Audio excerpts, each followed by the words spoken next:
नमस्कार दोस्तों, आप सभी का हमारे YouTube चैनल में बहुत बहुत स्वागत है। अगर आप पीआर पब्लिकेशन के साथ जुड़े हुए हैं तो आप सभी लोगों को पता है कि हम पर डे के बेसिस पे यूपीएससी मेंस आंसर राइटिंग की प्रैक्टिस करते हैं और जो हमारे वीकेंड्स होते हैं मेनली संडे के दिन ऐसे राइटिंग की प्रैक्टिस करते हैं ताकि आपकी जो प्रिपरेशन है वो पूरी होलिस्टिक बनी रहे। दूसरा, अगर आप हमारे साथ पहली बार जुड़ रहे हैं और यूपीएससी की प्रिपरेशन कर रहे हैं तो सिर्फ आप 399 रुपये के लिए 5 अक्टूबर तक का ये ऑफ़र है। इसमें आपको एनसीईआरटी के नोट्स मिलते हैं, ऑप्शनल के नोट्स मिलते हैं और आपको फ़ोन गाइडेंस मिलती है जो कोई भी इंस्टीट्यूशन आपको नहीं देता। आप यूपीएससी की प्रिपरेशन कर रहे हैं तो फ़ोन गाइडेंस काफ़ी ज़्यादा इंपॉर्टेंट महत्वपूर्ण हो जाती है। आप हमें डायरेक्टली कॉल कर सकते हैं, अपनी क्वेरीज़ को रिजॉल्व कर सकते हैं। सिर्फ 499 में जो पहले कोर्स होता था अब वो सिर्फ 399 रुपीज़ का है 5 अक्टूबर तक। तो जल्दी से कोर्स को अवेल कीजिए और बेनिफिट उठाइए और यूपीएससी की प्रिपरेशन घर बैठे कीजिए। तो चलिए शुरुआत करते हैं आज के डिस्कशन को। मैं इस लेक्चर में क्या क्या पढ़ाने वाला हूं उसके बारे में हम लोग डिस्कस करते हैं। देखिए, उससे पहले मैं लेक्चर को स्टार्ट करने से पहले मैं आपको एक खुशखबरी देता हूं जो भी हमसे जुड़ा हुआ है। तो हम लोग एक नया कोर्स लाने वाले हैं जिसको रिवील करूंगा मैं वीडियो के बीच में या वीडियो के लास्ट में। तो वीडियो को अंत तक देखिए और उस खुशखबरी को भी सुनिए और आप भी काफ़ी ज़्यादा खुश होंगे उस जो कोर्स हम लोग आपके लिए लाने वाले हैं। तो इस लेक्चर में हम लोग डिस्कस करने वाले हैं, सबसे पहले हम लोग क्वेश्चन को डिफाइन करेंगे, उसमें से कीवर्ड निकालें, मेनली क्वेश्चन का स्ट्रक्चर कैसा रहेगा, किस तरह से आपने अप्रोच रखनी है। और सेकेंडली हम लोग मॉडल आंसर डिस्कस करेंगे कि किस तरह से एक मॉडल आंसर आपका हो सकता है और अपने आंसर को आप प्यूरिफाई कर सकते हैं। अगर आपने आंसर लिख रखा आज का क्वेश्चन का तो अपनी कॉपीज ले आइए, वीडियो को पॉज कीजिए और मेरे साथ एग्जामिन कीजिए। जब भी आप खुद से एग्जामिन कर किसी चीज़ को अगर करेंगे तो आपको अपनी गलतियां अगर खुद से दिखेंगी तो आप जो प्रोग्रेस है आपकी वो डबल हो जाएगी। अगर आप हमारे पेड यूजर से हैं तो उनकी कॉपीज़ तो मैं एनालाइज करता हूं, उनको उनकी गलतियां भी बताता हूं।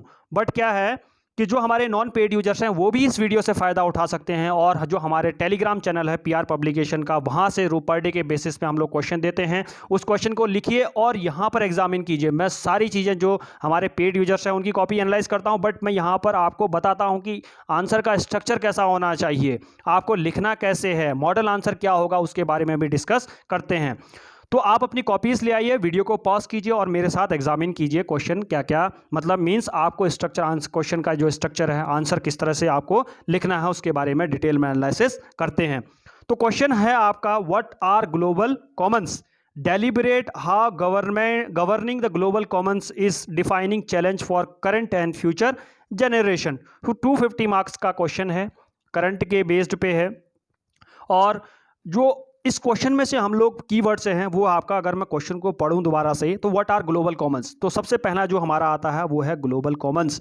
तो ये हमारा कीवर्ड है, इसके अराउंड ही पूरा क्वेश्चन रिवॉल्व होगा। अब इसके बाद क्या है, जो सेकंड पार्ट में अगर हम जाते हैं तो deliberate how governing these global commons is a defining challenge for current and future generation. अगर मैं क्वेश्चन देखूं तो यहाँ पर आता है एक डेलिबरेट वर्ड जो क्वेश्चन को डिफाइन कर रहा है, क्वेश्चन को एक दिशा देगा जो हमारे को डिफाइन करेगा क्वेश्चन को कि किस तरह से आपकी अप्रोच रहने वाली है।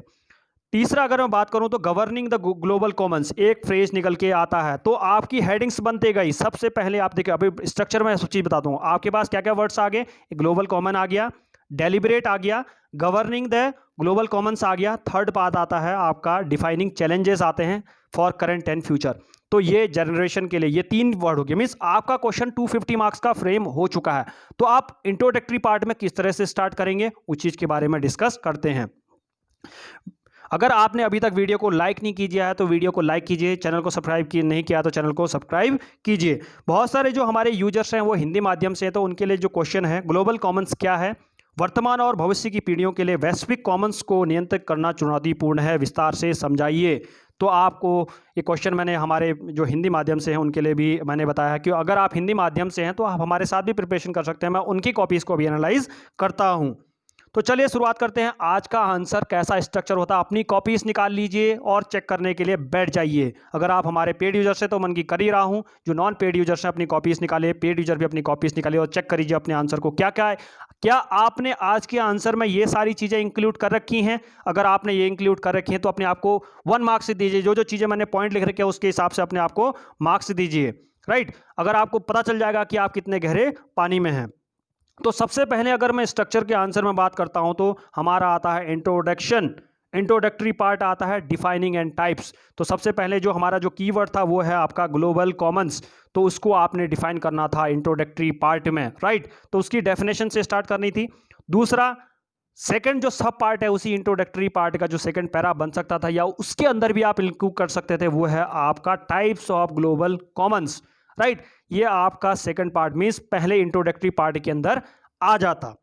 अब बात करते हैं सेकंड पार्ट में 250 मार्क्स का है। तो सबसे पहली बात है डेलिब्रेट, मतलब होता है यहाँ डिस्कस करना, उसको एक्सप्लोर मतलब पूरा एक्सप्लोर करके लिखना होता है। 150 मार्क्स का होता है तो हम लोग ज़्यादा सम फीचर्स नहीं लिखते, यहाँ छोड़ देते। बट क्या है, ये 250 मार्क्स का है तो जो 50% है देखिए अगर क्वेश्चन को मैं तोड़ूं तो हमारे जो 4 पार्ट हैं ये 150 बना देते हैं, और जो सम फीचर्स है ये आपका बनाता है 50 वर्ड्स। तो इसमें आपने जो सेकंड रहेगा इंट्रोडक्टरी पार्ट में आपने ग्लोबल कॉमन्स को समझा दिया, उसके टाइप्स लिख लिए हैं। अगर आपने ये चीज़ें इंक्लूड कर रखी हैं तो आपका आंसर पहला पार्ट खत्म होता है और आपको 1 मार्क्स दे दिया जाता है। अगर आपने लिख रखा है तो इंक्लूड कर लीजिए और अपने मार्क्स मुझे कमेंट सेक्शन में जरूर दीजिए। पेड यूजर से हैं या हमारे नॉन पेड यूजर से हैं, जो पहली बार इस वीडियो को देख रहे हैं तो वीडियो के अंत में कमेंट अपना दीजिए, अपने मार्क्स मुझे बताइए। सेकंड, अगर मैं क्वेश्चन के पार्ट की बात करता हूं तो इसमें डेलिब्रेट एक्सप्लोर करना है तो सम फीचर्स आएंगे। अगर आपने सेकंड पॉइंट ये लिख रखा है सम फीचर्स, जो ग्लोबल कॉमन्स के फीचर्स क्या होते हैं, ग्लोबल फीचर्स के किस तरह से ग्लोबल कॉमन्स यूज किया जाता है, तो इसके बारे में उसके पॉजिटिव नेगेटिव या जो भी फीचर्स हैं उसके वो आप लिख सकते हैं इसके अंदर। तो सेकंड पार्ट में अगर आपने ये इंक्लूड कर रखा है तो आपका 2 मार्क्स आपके हो जाते हैं। अपने आप को मार्क्स देते रहिए और मुझे कॉमेंट सेक्शन में जरूर बताइए। थर्ड, अब अगर आप क्वेश्चन के पार्ट की तरफ जाता हूं तो challenges in governing global Commons, आपकी ये डेफिनेशन में हेडिंग्स रहेगी, आपने ये हेडिंग्स डालनी है। तो अगर आपने ये हेडिंग्स इस तरह से बना रखी है, यार आप कुछ और भी हेडिंग्स बना सकते हैं क्वेश्चन के अकॉर्डिंग, बट मैं कभी भी रिकमेंड करता हूं कि देखिए जब आप एग्जाम में हॉल में बैठते हैं तो काफ़ी ज़्यादा नर्वस होते हैं, राइट, बहुत सारी चीज़ें माइंड में नहीं आती है। तो मैं आपसे रिक्वेस्ट करूंगा कि हेडिंग्स क्वेश्चन में से ही बना दीजिए, ताकि उससे क्या होता है कि एग्जामिनर का ध्यान आपके क्वेश्चन पे ही रखा है, क्योंकि वो क्वेश्चन पढ़ता है और आपके आंसर को देखता है, वो सारी चीज़ें उसी में मिल जाती हैं। तो एक हॉलिस्टिक रहता है, मीन्स एक ऐसा लगता है कि सभी एक चीज़ में समअप हुआ है आपका आंसर, मीन्स उसको उसके पॉइंट के आंसर मिल जाते हैं और आपको एग्जामिन जब करता है आपके आंसर को तो अच्छे मार्क्स देता है आपको। तो आपने लिखने हैं चैलेंजेस इन ग्लोबल कॉमन, जिसने बना रखा है हेडिंग्स कुछ और लिख रखी है और इस तरह के पॉइंट लिख रखे हैं challenges in governing global Commons, तो आपको 1 मार्क्स यहां पर भी लिख सकते। प्लस इसमें एडिशन आपने क्या करना था, करंट के एग्जाम्पल देने थे। बहुत लोगों ने, जो हमारे जो पेड यूजर्स हैं उन्होंने करंट के एग्जाम्पल नहीं दे रखे हैं, बहुत लोगों ने लिख रखे हैं बट बहुत लोगों ने, अभी मैं जब उनकी कॉपीज का एनालिसिस करूंगा तो आप उस वीडियो को जरूर देखना, इस वीडियो को अंत तक देखिए तो आपको देखने को मिलेगा कि जो हमारे पेड यूजर्स हैं बहुत अच्छे आंसर लिखते हैं बहुत लोग, और बहुत लोग अभी स्टार्टिंग कर रहे हैं, तो अच्छी बात है, ऐसे करिए और आप भी प्रोग्रेस करेंगे। तो करंट के एग्जाम्पल आपने इंक्लूड करने थे, तो हमारा एक क्वेश्चन का थर्ड पार्ट हो जाता है। फोर्थ पार्ट में जो हमारा आता है वो some measures and international conventions and agreement आप लिख सकते हैं। तो मेजर्स आप दे सकते हैं, यहाँ पर आप सॉल्यूशन के तौर पर भी लिख सकते हैं या मेजर्स लिखें, आपकी मर्जी, आप कुछ भी लिख सकते हैं। तो अगर मैं अपने डेफिनेशन के लिए तो यहाँ पर आप मेजर्स आपने लिखा है या आपने सॉल्यूशन लिख रखे हैं तो बात एक ही है। सॉल्यूशन में बहुत लोगों ने सॉल्यूशन लिख रखे हैं बट उसमें बहुत सारी चीज़ें मिस की हैं। क्या आपने इंटरनेशनल कन्वेंशंस नहीं लिख रखे हैं, एग्रीमेंट क्या हैं ग्लोबल कॉमन के यूज में, उसके लिए कौन सी संस्थाएं कौन से ऑर्गेनाइजेशन काम कर रहे हैं ग्लोबल कॉमन्स को मेंटेन करने के लिए, वो किसी ने भी नहीं लिख रखा है, किसी के आंसर में मुझे नहीं दिखाई दिया। अगर आपने ये हमारे जो पेड यूजर्स है जब उनकी कॉपीज़ को एनालाइज किया है तो ये चीज़ें सबने मिस कर रखी हैं। तो इस पर सभी जो हमारे यूजर्स हैं जो आंसर लिख रहे हैं उनसे मैं रिकमेंड करूंगा कि ये चीज़ें इंक्लूड कीजिए, क्योंकि ये करंट बेस्ड क्वेश्चन है तो एग्जाम्पल का काफ़ी ज़्यादा जो हमारे ये चीज़ें आपने इंटरनेशनल कन्वेंशन एग्रीमेंट मिस कर रखे हैं तो इसको जरूर लिखिए। दूसरा, कंक्लूजन आपको मुझे पता ही है कि कंक्लूजन आपका ऑप्टिमिस्टिक होना चाहिए, फ्यूचरिस्टिक होना चाहिए कि फ्यूचर में किस तरह से उस चीज़ को ग्लोबल कॉमन सबका है हमें इस तरह से इस्तेमाल करना चाहिए। और कोटेशन है आपके पास इन्वायरमेंट से रिलेटेड तो उस चीज़ को आप लिख दीजिए, आपका आंसर कंप्लीट हो जाता है। तो this was the structure of the answer, इस तरह से आपका आंसर का स्ट्रक्चर होना चाहिए। मैंने आपको मॉडल आंसर भी बता दिया कि आपने लिखना क्या है, आपने सिर्फ क्या पॉइंट इंक्लूड करने हैं वो भी मैंने बता दिए हैं कि करंट एग्जाम्पल डालने हैं, चैलेंजेस लिखने हैं, सम फीचर। अगर आपने इस तरह से आंसर लिख रखा है तो आपका आंसर कंप्लीट है। अपने मार्क्स मुझे कमेंट सेक्शन में जरूर बताइए आज के यूट्यूब के चैनल में। इस वीडियो के खत्म होने पर आप अपना कमेंट सेक्शन में जरूर आंसर बताएं कि आपने कितने मार्क्स गेन किए। तो चलिए शुरुआत करते हैं बिना किसी वक्त को गवाए, हमारे जो पेड यूजर्स हैं उनकी कॉपीज का एनालिसिस करते हैं। जो हमारे सबसे पहले जो हमारी पेड यूजर्स हैं वो है हमारे ऐश्वर्या जी का। देखिए ऐश्वर्या जी, अगर मैं आपसे बात करूं तो आपका जो आंसर है उसमें आपके जो प्रोज में देख रहे हैं मीन्स आपने क्या क्या इंक्लूड कर रखा है स्ट्रक्चर के हिसाब से।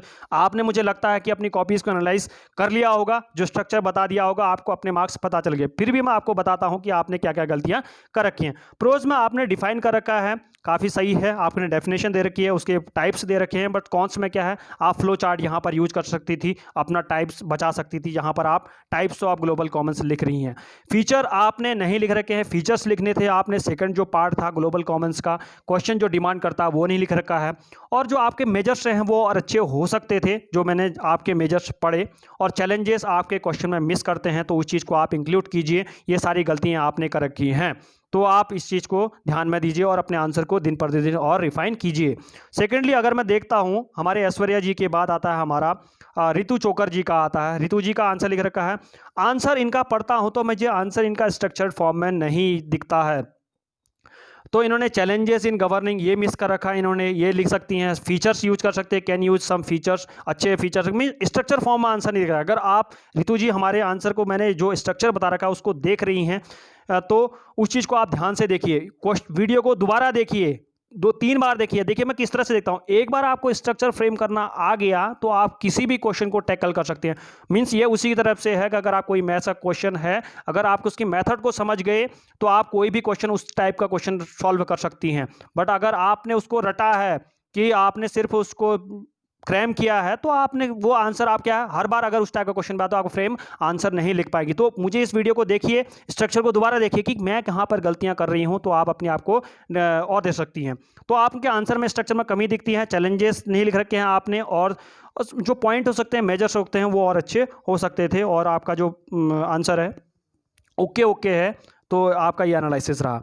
हमारा जो सालू जी हैं, सालू जी का है हमारे, इन्होंने डेफिनेशन देकर प्रोज और कॉन्स के टर्म्स में इनको बताता हूं मैं कि जो सालू जी ने लिख रखा है हमारी, उन्होंने क्या कर रखा है, डेफिनेशन को इंक्लूड कर रखा है, फीचर्स को इंक्लूड कर रखा है हमारे, राइट, और टाइप्स को भी इंक्लूड कर रखा है। बहुत बढ़िया आंसर हो सकता है। बट क्या है, देखिए मुझे यहाँ पर जो स्टार्टिंग में जब सालू जी का मैं आंसर पढ़ाता हूँ, आज के जो सभी आंसरों में है, मुझे सालू जी का आंसर सबसे अच्छा लगा। इन्होंने सारी चीज़ें इसमें इंक्लूड कर रखी हैं।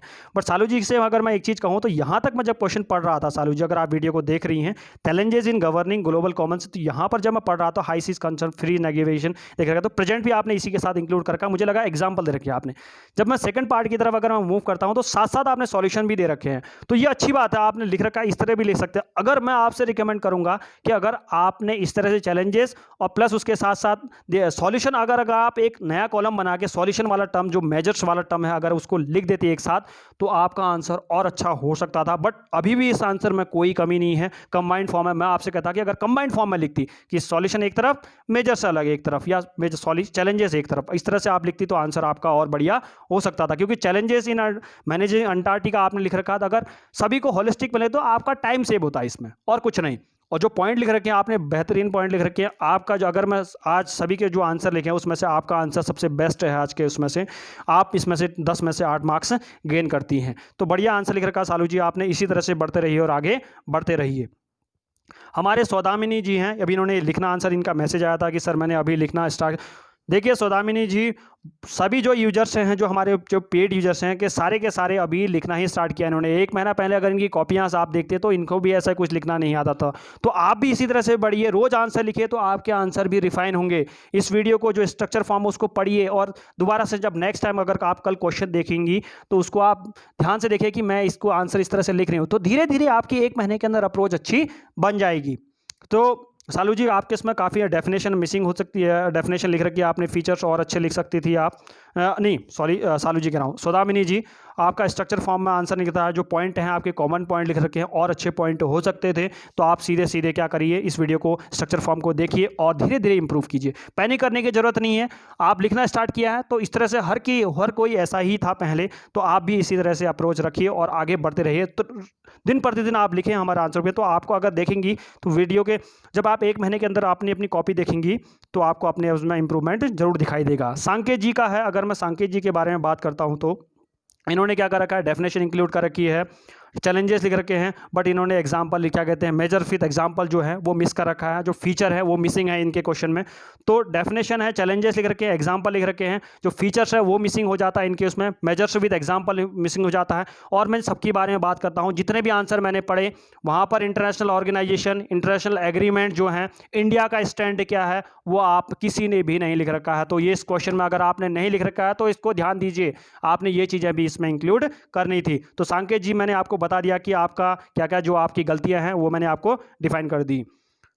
उसके बाद बात है निवेदिता के बारे में बात करता हूँ। तो निवेदिता की मैं जो कॉपी देखता हूँ तो उसमें आपने डेफिनेशन इंक्लूड कर रखी है, जो प्रॉब्लम्स आपने इंक्लूड कर रखी हैं, और चैलेंजेस इंक्लूडेड जो हैं, जो चैलेंजेस आपने इंक्लूड कर रखे हैं। तो एग्जाम्पल मिस कर रखा है निवेदिता जी, अगर मैं आपसे आंसर देखूं तो आपका आंसर में एग्जाम्पल बहुत ज़्यादा मिस होते हैं, राइट। फीचर्स आपने इंक्लूड नहीं कर रखे हैं, ग्लोबल कॉमन से क्या फीचर्स हो सकते हैं, ठीक है। अगर आपने किसी ऑथर का व्यू पॉइंट लिख रखा था, वो इंट्रोडक्टरी पार्ट में आपका आ जाता है, तो आपको किसी के व्यू पॉइंट को लिखने की जरूरत नहीं थी, क्योंकि क्वेश्चन की डिमांड नहीं है ना, तो इंट्रोडक्टरी पार्ट में आप लिख सकते हैं। तो इस चीज़ को आप लिखने की जरूरत नहीं है, तो इसको मना कीजिए। सॉल्यूशन की अगर मैं बात करूं तो आपने जो सॉल्यूशन पार्ट में है उसमें इंटरनेशनल एग्रीमेंट्स हैं, वो इंडिया का स्टैंड है, उस चीज़ को आपने मिस कर रखा। तो आपके मैंने प्रोज और कॉन्स आपको बता दिए हैं, तो आप अपने आंसर को देख सकती हैं। और उसके बाद हमारा आता है लिपिका जी का। अगर लिपिका जी का मैं अगर आंसर देखूं तो इन्होंने डेफिनेशन इंक्लूड कर रखी है, टाइप्स इंक्लूड कर रखे हैं, और जो प्रॉब्लम्स रखे हैं उनके अच्छे पॉइंट लिख रखे हैं, फीचर्स इंक्लूड कर रखे हैं, चैलेंजेस यूज कर सकते हैं, बट एग्जाम्पल भी ये इंक्लूड कर रखा है इन्होंने। बहुत बढ़िया, मुझे अच्छा, सबसे अच्छा आंसर इनका इन मीन सभी आंसरों में से एक अच्छा आंसर ये भी मिलता है, बट इन्होंने भी मिस कर रखा है इंडिया एग्रीमेंट्स ऑन, राइट। ये चीज़ें आपको लिखनी थी, इंटरनेशनल एग्रीमेंट्स आप लिख सकती थी, वो सारी चीज़ें आप इसमें लिख सकती थी, ट्रीटीज लिख सकती थी, आप इस चीज़ को मिस कर रखा है, तो आप इसको इंक्लूड कीजिए। अदरवाइज आपका आंसर बढ़िया है, बेस्ट है, आपने सारी चीज़ें जो जो क्वेश्चन में होनी चाहिए वो सारी चीज़ें लिख रखी हैं। तो आपके मैंने प्रोज और कॉन्स दोनों चीज़ें आपको बता दी। अब बात करते हैं हम लोग हमारे अमर सिंह जी का जो आंसर है, उसमें आपने अमर सिंह जी आपके प्रोज पहले ही बता देता हूँ मैं आपको। डेफिनेशन आपने इंक्लूड कर रखा है, टाइप्स यूज कर रखा है, फीचर्स आपने यूज कर रखे हैं, चैलेंजेस यूज कर सकते हैं। ओवरऑल आंसर जो आपका आता है ओके ओके है, राइट। अब मैं अच्छा आंसर नहीं बोलूंगा आपका answer, but okay okay answer है। अब मैं इसमें आपने देखो मिस क्या कर रखा है वो चीज़ के बारे में आपको बताता हूँ। देखिए मिस क्या है, आपका एग्जाम्पल आपने इंक्लूड नहीं कर रखे हैं, means international trade agreement, India के जो एग्जांपल है फ्यू, इंडिया का स्टैंड क्या है इस चीज़ में ग्लोबल कॉमन्स के लिए, राइट, उस चीज़ को आपने मिस कर रखा है। जो आंसर हो सकता है और बेटर हो सकता था, इस चीज़ को जो मेजर्स आपने लिख रखे हैं वो और बेटर्स हो सकते थे। तो आपका ये डिस्कशन आप अमर सिंह जी का कॉपी का मैंने ये दिया, और सारी चीज़ें आप लिख रखे हैं। अमर सिंह जो आप डेफिनेशन लिखते हैं वो बहुत बढ़िया लिखते हैं, आई लाइक दैट। और आपने जो एंडिंग करते हैं, जो पर डे के बेसिस पे कोड डालते हैं, वो बढ़िया है। देखो नीतीश जी, मैं आपसे एक रिक्वेस्ट करूंगा कि जब भी आप फोटो को जब पोस्ट करें हमारे चैनल पे, तो सबसे पहले आपने फ्रंट पहले वाले पेज को पहले डालें, ताकि मुझे क्या है आपके आंसर को पीछे बैक करने की जरूरत ना पड़े, आपको मैं शुरुआत से देख सकूं। तो अगर आप में हमारे जो नीतीश जी हैं उनकी कॉपीज़ को चेक करते हैं। नीतीश जी का कॉपी का आंसर है हमारे, इन्होंने डेफिनेशन को इंक्लूड कर रखा है, बहुत बढ़िया बात है, टाइप्स इंक्लूड कर रखे हैं, फीचर्स इंक्लूड कर रखे हैं, चैलेंजेस भी इंक्लूड कर रखे हैं, और जो सॉल्यूशन है वो भी इंक्लूड कर रखे हैं। बट क्या है, जो फीचर्स हो सकते थे वो और बेटर हो सकते थे। एग्जाम्पल आपने करंट के एग्जाम्पल नहीं इंक्लूड कर रखे हैं, उस चीज़ को ध्यान दीजिए हमारे नीतीश जी। और जो इंटरनेशनल एग्रीमेंट है, इंटरनेशनल ऑर्गेनाइजेशन है, इंडिया का स्टैंड है, ये हर किसी ने मिस किया है, तो आपने भी मिस किया है। बट जो आंसर है आपका वो भी बहुत बढ़िया आंसर है। कुछ चुनिंदा लोग हैं जिनका आंसर मुझे अच्छे लगे आज पढ़ने में, मुझे सालू का आंसर अच्छा लगा, हमारे लिपिका जी का आंसर लगा, अमर सिंह जादू रोज आंसर लिखते हैं, बढ़िया आंसर लिखते हैं, बट उन्होंने भी आज बहुत सारी गलतियाँ कर रखी हैं। तो ये हमारे, अब कीर्तिका जी का आंसर हो सकता है राइट इन गुड आंसर। सबसे पहली बात, कीर्तिका जी आप अगर पहली बार लिख रहे हैं तो अच्छी राइटिंग में थोड़ा सा अच्छे से आप लिखें इस आंसर को, इस तरह से ना लिखें, जल्दीबाजी में आंसर ना लिखें, थोड़ा सा होलिस्टिक होकर, थोड़ा सा काम होकर आंसर को लिखें। तो आप इंक्लूड गुड फीचर्स को आप इंक्लूड कर सकती हैं, चैलेंजेस अच्छे लिख रखे हैं आपने, बट और अच्छा आंसर आपका हो सकता था, इट कुड बी बेटर। देखिए, तो ये हमारे सारे जो यूजर्स हैं उनके आंसर की कॉपीज़ का डिस्कशन होता है, ये इस तरह से उन्होंने आंसर लिख रखे हैं, और उनकी मुझे गलतियाँ भी मैंने आपको बता दी हैं। जो आपके लिए खुशखबरी है वो आपको बता देता हूं कि हम लोग कल या 2 दिन बाद टेस्ट लेंगे आप सभी लोगों का। हम लोग टाइमिंग के बेसिस पे हम लोग एक वीडियो जो है उस फॉर्म में एक रोज का पूरा एक फुल लेंथ टेस्ट होगा कि किस तरह से आप यूपीएससी के मेंस को, जो भी मैंने आज तक लेक्चर्स दिए हैं यूट्यूब्स में या जो क्वेश्चन दिए हैं वही क्वेश्चन आएंगे आपका, उसी के टाइम के बेसिस पे आपको हर एक क्वेश्चन के लिए 8 मिनट मिलेगा, और ऑनलाइन टेस्ट होगा आपका, राइट। तो आप टेस्ट देखेंगे, अपने आप को देखेंगे कि कहाँ पर आपने आज तक की प्रिपरेशन आपने कैसी कर रखी है, और हम आपके आंसर को पोस्ट भी करेंगे हमारे कम्युनिटी गाइडलाइंस में। तो चलिए शुरू हो जाइए यूपीएससी की प्रिपरेशन के लिए और कंबाइंड स्टडी और कौन साइज की तरफ मूव करें। देखिए, कल से मैं जब आपकी वीडियोस में जब आपके आंसर को एनालाइज करूंगा तो आज तक मैंने कॉमन अप्रोच रख रखी है। जो आपके आंसर मैंने अप्रोच कर रखे हैं, पॉइंट्स को ज़्यादा ग्रामर में कोई ध्यान ज़्यादा देता नहीं हूँ, मैं दिया नहीं है आप लोगों ने, उस चीज़ को मैंने देखना है। अब हम लोग मोर कॉन्साइज अंदर की तरफ भागेंगे और आपके आंसर को रिफाइन करेंगे कि आपने अपने पॉइंट्स को कैसे रिफाइन करना है, तो उसके बारे में देखेंगे। तो वीडियो को रोज़ देखिए, अंत तक देखिए। अभी तक वीडियो को लाइक नहीं कीजिए तो वीडियो को लाइक कीजिए, चैनल को सब्सक्राइब नहीं किया तो चैनल को सब्सक्राइब कीजिए। जय हिंद, जय Bharat, thank you so much.